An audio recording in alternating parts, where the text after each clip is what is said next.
This is episode 286 of the Super League Pod, and have we got news for you this week? Well, you've heard it all already, but now get the fans' reaction, and we have plenty of that. We also get our poll out a few times, and we even find space to review last week's games, where the top two delivered intensity and the Leeds v Wakefield Groundhog Day kept us entertained. Strap in, but have an open mind. It's SLP time!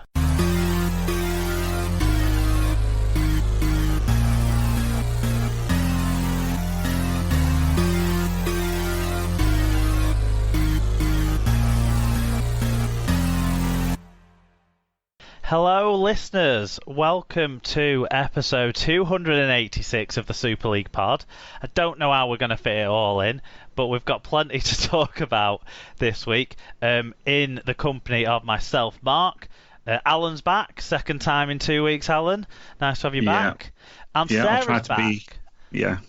Sorry, Al. No, I'll try to be as monosyllabic as possible. And Sarah's back. It's Sarah's first time in maybe a month or so. So welcome back, Sarah. Thank you. You were waiting for Hull to win the derby, weren't you, to come back on? Yeah. Didn't want to, come in at any low level. Well, it was Hull KR's last game of the season, so there's much for them to celebrate as we do that. Sarah, do you want to start off by telling everyone about our sponsor? Yep, our sponsor is Rob's Toy Shop, where you can find a wide range of toys, gifts, rugby league birthday cards and more at Rob's Toy Shop on eBay. You can visit stores.ebay.co.uk/Rob's Toy Shop, and on any orders over £5 you can earn 5% cash back, and also 1% of your order value will go to the SLP coffers if you put SLP discount at checkout. Great stuff, thanks Sarah, and thanks Rob's Toy Shop. What have we got on the show then? It's going to be news heavy. Let's just do a quick tick list. Toronto, playoff structure, 12 teams, Salford 6 points, James Graham retired. Who remembers that? That happened this week. Albert Kelly, Bevan French. We're going to talk about Wigan's new logo because people seem to want us to. Loads to talk about, plus a few games. The games aren't going to get quite as much coverage as normal, I don't think. And at least we've only got 2 games to predict for next week and the Origin game, so that's saved us a bit of time later in the show. And I am going to give the warning that there's no quiz. Because the time spent normally putting together the quiz was spent putting together all of today's news stories into the show rundown. So yeah, that's what we've got coming up. But before we get to everything else, we're going to do a bit of a repeat shout out, but also a chance to say thank you as well for the people who responded to the shout out last week. So Sarah, you can add a little bit around this, but last week we talked about there's a fundraiser running for Might and Warriors, who the training ground facilities that they use they've been vandalised. There's been a lot of damage and stuff, and we want to help support that community club and the community around that community club, because it's not just the Might and Warriors who play at the rugby club where it's all based. So we put a link to the fundraiser in the episode blog post on superleaguepod.com. You can get links to that as well on our Twitter and our Facebook pages when the episode goes live. But a few people have donated so far, Sarah, as well, which is great, isn't it? Yeah, thank you. It's really appreciated. The Mighton Club has been subject to a few sort of vandalism, acts of vandalism, but this one was just horrible and mindless. They put some sort of metal poles through the roof to make holes. And then, of course, all the electrics and everything flooded. So the clubhouse, that was in the clubhouse itself and where the changing rooms are and everything. So that obviously affects absolutely everything that happens, and floodlights and everything like that. So it has been quite substantial. And we're talking about the time of the year where, and unfortunately for the next month, there won't be any activity at the community game level, but we're talking at the time of the year where when the kids can practice, they need floodlights. Yeah, I mean, it was at the point so there's only really one set of floodlights that it was sort of questionable as to whether they could be used or not, but that's like at the far corner, and obviously parents aren't allowed anywhere near there with previous COVID restrictions. But for them to play any closer, it was pretty much a case of parents all turning the lights on the car to get any light for the kids to finish their training sessions.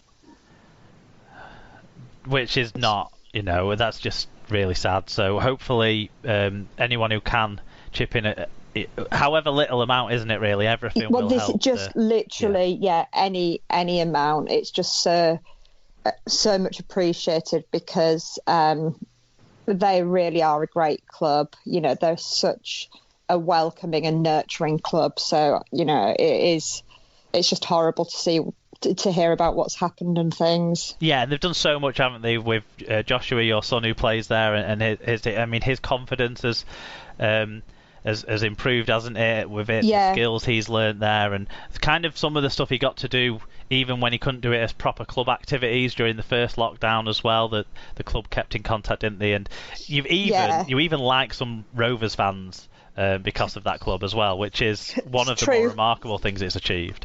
Yeah, and also, I don't know if Dave's listening, but Dave, who has been the coach all along when Joshua's been there, he's actually stepped down now as coach. He's got other commitments. So Andy, who came on board last season, he's taken it on along with one of the dads. So it's a bit of a change there, but still, great. Yeah, good stuff. Yeah, excellent. And any other initiatives with people around the community game? I mean, it's really sad that the kids can't get out there and play for the next month. So hopefully, when it can all open up again, there'll be good facilities for the kids to play and train at. Okay, thanks to everyone again. And we're now going to move into news, where loads of you have got in touch. I wonder what you wanted to talk about.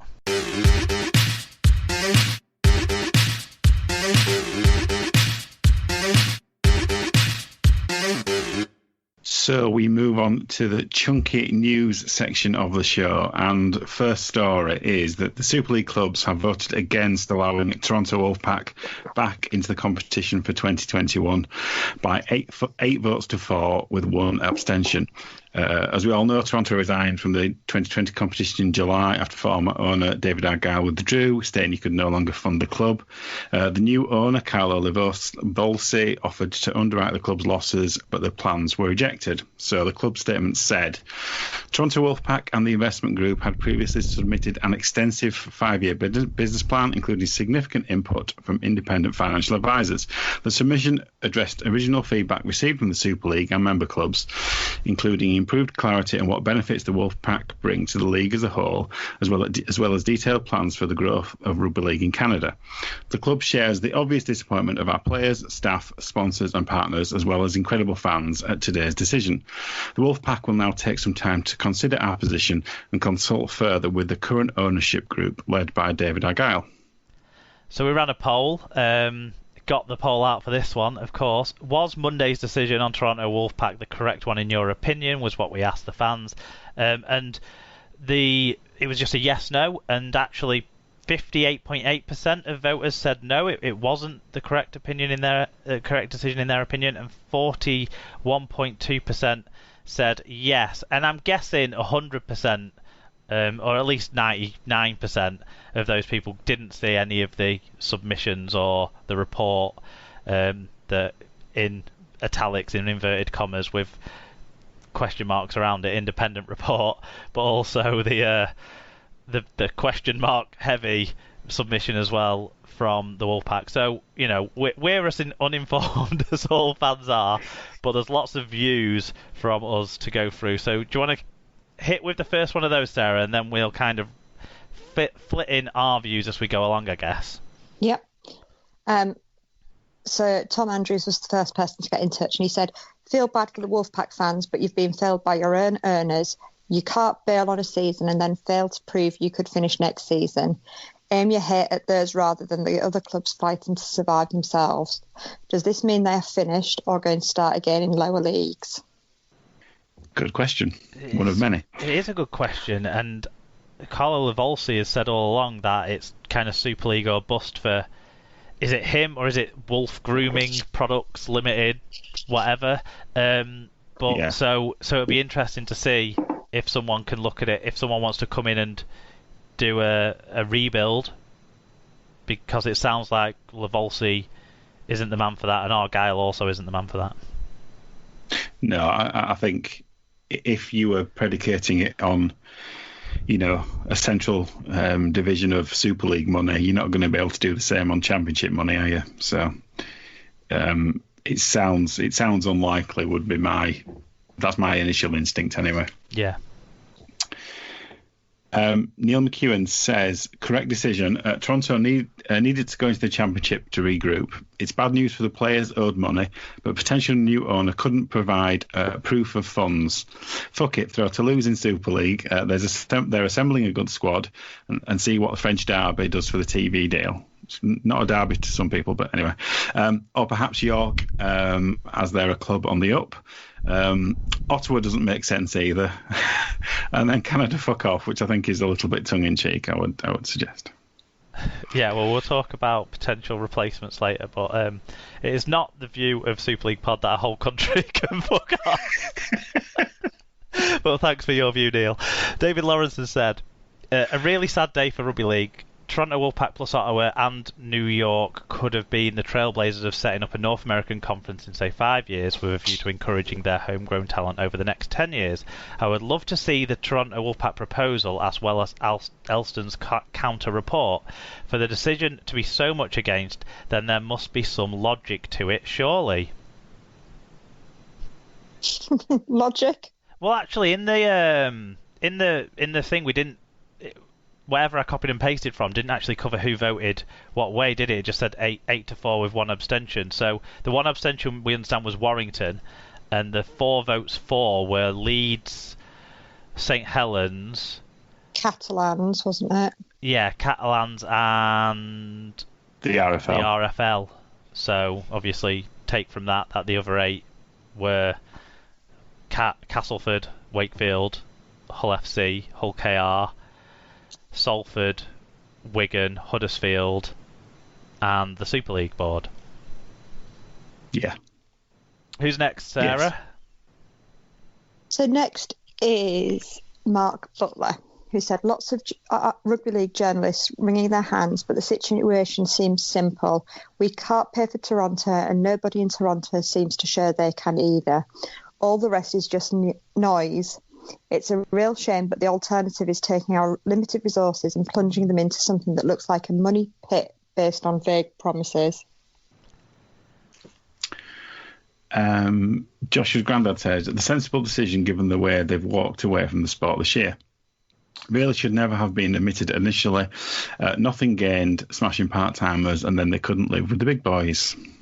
Always in Our Shadow said, after my own club nearly vanishing, I feel for the supporters of Toronto, but think the whole concept was flawed. Unable to play at home for a chunk of the season, costs of travel too expensive for clubs, able to buy their way out of lower divisions and then unable to compete at the top level due to poor management. Final crime, walking away from the sport and shafting their players. Alan Walker said, another car crash in the Blues Brothers period of rugby league's history. A Canada team worked their way up the leagues and then out again. Elston has always wanted them out and has got his way. Toronto Wolfpack are not strategic, so what is the strategy? Do they think it's a song by the Bee Gees? Are Dragons out next? And North American. North American teams to form a league. Winners play the Super League champs as a Super Bowl. One thing though, COVID or not, 11 teams cannot continue. I think the rest of the teams have agreed with that part anyway. One thing I need to pick up from that though is strategy a Bee Gees song? I'm not up on my Bee Gees, I'm afraid. I don't know either. He always throws something in Alan Walker that I have no idea what it means, but there you go. Oh, we've already had Neil. How's he on there twice? Maybe he sent it twice. Yeah. Yeah. But let's see what Mike Dodd's got to say anyway. Mike Dodd says, terrible decision and such a wasted opportunity. I'm not just saying that because I have flight vouchers, which I'll now have to use without a game of rugby to watch at the end of it. Yeah, there is a lot of people in that boat, and I hope the rugby league fans in Toronto that existed can still welcome the rugby league community who bought